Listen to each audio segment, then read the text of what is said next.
So how do you avoid the value trap? For example, if Greece had defaulted and exited from the euro, even buying at 2 might have been how expensive. How do you avoid the value trap? Well, the question is, how do you avoid buying a falling knife and something that's cheap getting cheaper? And there's a couple ways to lessen the impact of it. The first being diversify and buy a basket of 10 countries, right?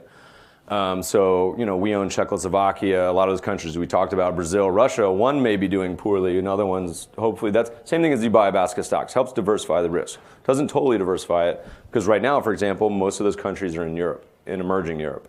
So you're getting exposure that very well may do poorly. Another way to do it is have a long enough time horizon, give it a number of years to be able to recover. And that's a big key with buying the really cheap stuff. It's hard to watch something go down.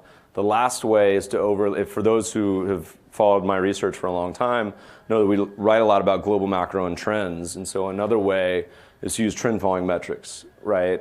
Which would help you say, all right, I'm going to buy this something cheap, but only once it starts to going back up and has a nice trend.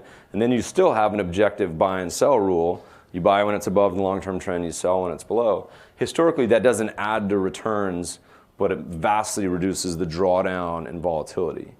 So my favorite intersection would be value and momentum. So buying what's cheap, but also going up. So there's a number of ways to try to minimize the damage it can do, but it's part of buying what's cheap is you're not ever